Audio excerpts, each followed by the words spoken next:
RTL Petit Matin de l'été. C'est l'heure de votre chronique estivale dans les cartons. Valentin, chaque matin, vous nous parlez de toutes sortes de projets, des films, des disques, des monuments qui ne se sont finalement pas faits, qui sont restés dans les cartons, des histoires incroyables. Alors qu'y a-t-il dans votre carton ce matin ? Il y a, Peggy, des milliers d'heures de recherche, un scénario détaillé et une épopée historique inédite. Aujourd'hui, on se plonge dans l'un des plus grands films jamais réalisés, le Napoléon de Stanley Kubrick. Nous sommes à la fin des années 1960. Stanley Kubrick vient de connaître un succès monumental avec son film 2001, l'Odyssée de l'espace.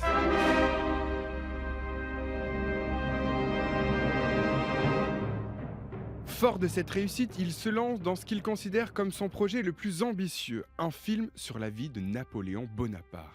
Kubrick, perfectionniste, n'a pas l'intention d'en faire une simple biographie. Il veut créer un film historique ultime, une fresque épique qui couvrirait chaque détail de la vie de l'empereur, de sa jeunesse à son exil à Sainte-Hélène. Pour cela, il commence par une phase de recherche d'une ampleur incroyable. Il réunit une équipe de chercheurs qui se plonge dans les archives, épluche les lettres, les mémoires et les récits de l'époque.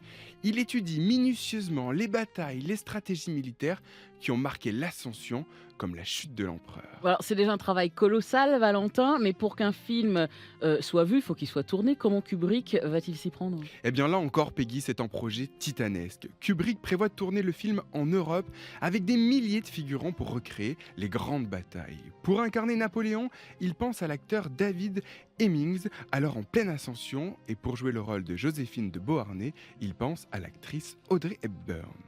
Mais voilà, malgré toute cette préparation minutieuse, un obstacle majeur vient stopper ce rêve. Le financement. Ah bah oui. Comme dans beaucoup de projets, Peggy, oui. les studios, effrayés par l'ampleur du projet et par les récents échecs commerciaux d'autres films historiques, hésitent à investir dans un tel projet.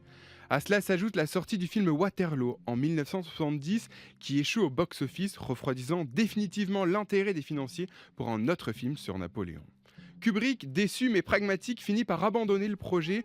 Son Napoléon ne verra pas le jour et toutes ces années de recherche, tous ces plans de bataille, ces scripts, ces repérages resteront à jamais dans les cartons. Bon, mais comme toujours, Valentin, tout n'est pas perdu. Eh bien oui, l'ombre de ce film inachevé plane sur toute l'œuvre de Kubrick. Les recherches, les techniques développées pour Napoléon ont largement influencé son film suivant, Barry Lyndon, une autre fresque historique qui, elle, verra le jour en 1976 et deviendra un classique du cinéma.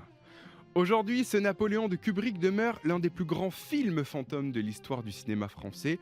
Sa légende continue d'inspirer les cinéastes, les historiens et les passionnés d'histoire. Mais Peggy, il se pourrait bien que ce projet sorte prochainement des cartons.